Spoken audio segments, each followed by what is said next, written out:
요즘 패션계는 한창 가을 시즌을 선보이는 데에 열중입니다. 지난주에는 파리에서 샤넬을 비롯한 여러 브랜드들이 FW 시즌을 선보였는데요.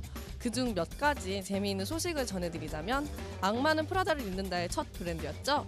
샤넬의 이번 쇼에서는 투톤 슬립백, 코코슈즈가 등장했다고 해요. 약 30년 동안 샤넬의 수석 디자이너로서 활동하면서 단 한 번도 투톤 슬링백을 선보인 적 없었던 칼 라거펠트가 무슨 바람이 들었는지 투톤을 들고 나왔다고 하네요.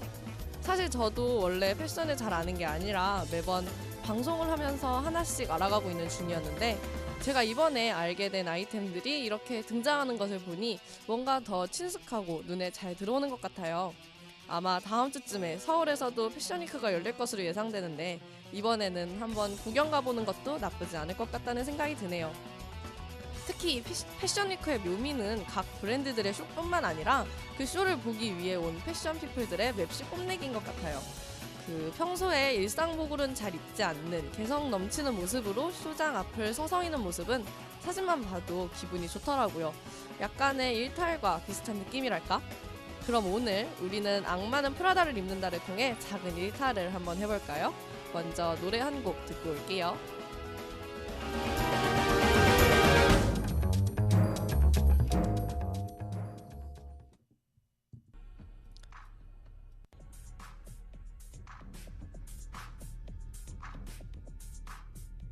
삼초백 갈색 가죽에 프린트된 로고 패턴, 세계 3대 명품 중 하나.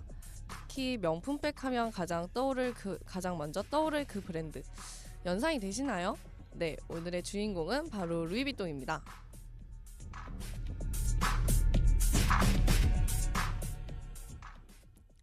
루이비통의 시작은 여행용 트렁크에서 시작되었다고 해요. 목수의 아들로 태어난 창립자 루이비통은 목수인 아버지 스라에서 목공소의 일을 익혀왔습니다. 하지만 상경에 대한 로망을 가지고 있던 그는 홀로 독립해 파리로 상경하죠. 루이비통이 상경을 하던 시기는 1835년으로 기차도 자동차도 대중화되어 있지 않던 시절이었고 아들의 상경까지 지원해줄 여유는 없었던 탓에 그는 상경하는 데에만 1년이 걸렸다고 합니다.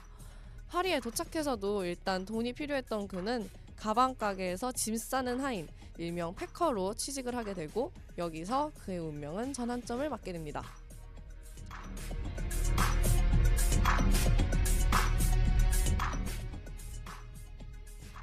그 당시 프랑스의 가방 가게들은 가방을 판매할 뿐만 아니라 여행을 떠나는 부유층을 위해 대신 짐을 싸주는 일도 하고 있었어요.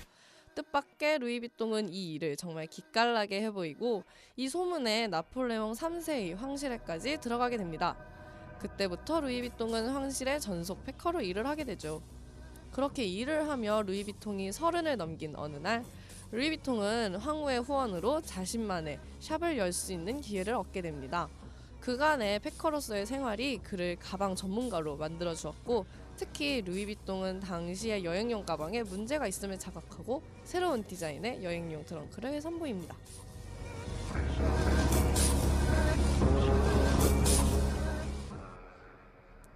그때 파리에서 부유층들이 사용하던 트렁크는 둥근 뚜껑의 모양새를 하고 있어 운반에 많은 어려움을 겪고 있었어요. 이에 루이비통은 평평한 상자형의 트렁크를 선보이며 이를 비에 약한 가죽이 아닌 캔버스 천으로 제작함으로써 실용성을 살립니다.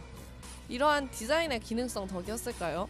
루이비통의 가방은 프랑스 전역을 휩쓸며 주문이 쇄도하고 루이비통은 더 이상 패커가 아닌 최고의 가방 제작자로 명성을 날립니다.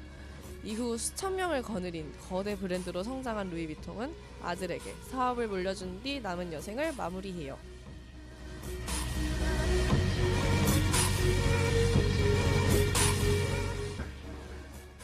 루이비통의 아들 조르주 비통 또한 아버지 루이비통 못지않은 뛰어난 감각을 가지고 있었는데요. 이런 그를 위협한 세력이 있었으니 바로 모조품의 역습이었습니다.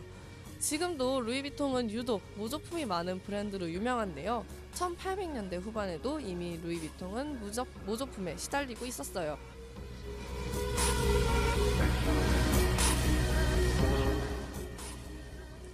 이때부터 루이비통은 모조품과 구별짓기 위해 트렁크의 줄무늬, 갈색과 베이지의 조합으로 이루어진 패턴 등을 넣기 시작하고 그럼에도 불구하고 모조품은 쉽게 사들어들지 않았습니다.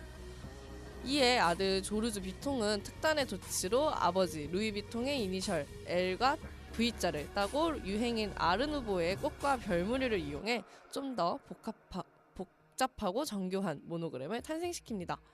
이렇게 제품의 브랜드의 로고가 프린팅되는 것은 세계 최초였다고 하네요. 이에 그치지 않고 조르주는 이 모노그램을 상표 등록함으로써 모조품을 완전히 고발해버립니다.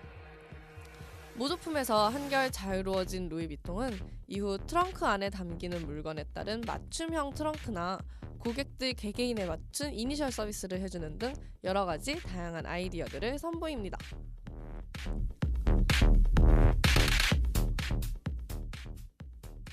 1914년 기존의 매장을 파리의 샹젤리제 거리로 옮긴 루이비통의 명성은 전 세계적으로 귀족들에게 전해지고, 이는 심지어 1940년 세계 2차 대전의 소용돌이 속에서도 지속됩니다. 지난 첫 화에서 다뤄졌던 샤넬마저도 2차 대전의 시기에는 문을 닫았었는데요. 루이비통의 트렁크라는 아이템의 특수성 때문이었을까요? 프랑스를 점령한 독일군들의 루이비통의 트렁크를 찾는 발걸음은 끊이지 않았습니다.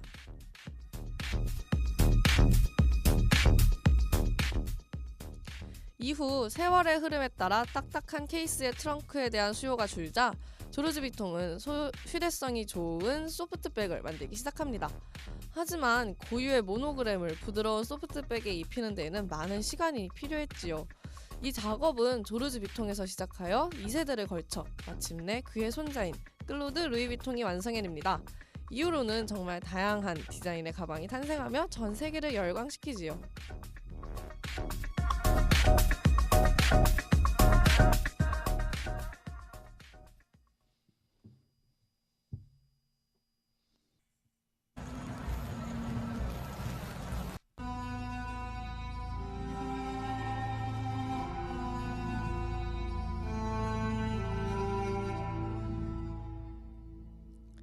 하지만 1980년대에 이르면서 루이비통에게 위기가 찾아옵니다. 다른 브랜드와 달리 가업의 형태를 띠고 있던 탓에 전문적인 경영인이 부재하다는 것이 문제였지요. 이 즈음 루이비통은 질은 좋지만 촌스러운 브랜드로 인식되기 시작합니다.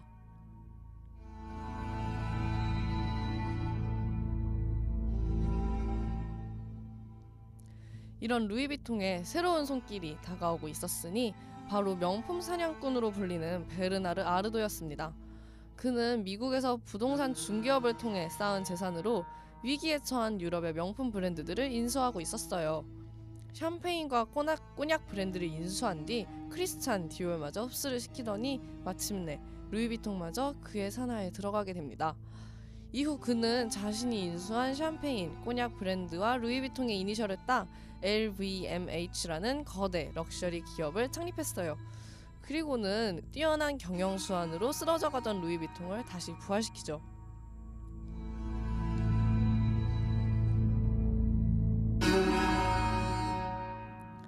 마지막으로 베르나르 아르도는 루이비통의 전문적인 디자이너를 섭외할 필요성을 느끼고 1997년 마크 제이콥스를 루이비통의 아트 디렉터로 영입합니다.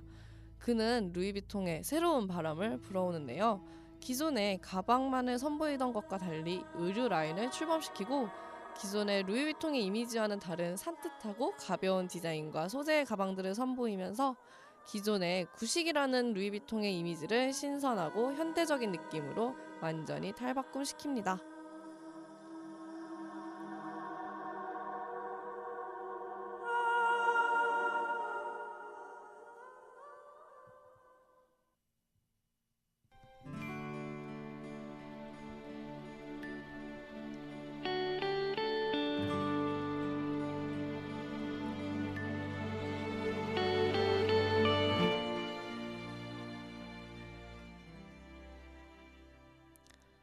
루이비통은 전형적인 가업의 형태를 띠고 있었어요.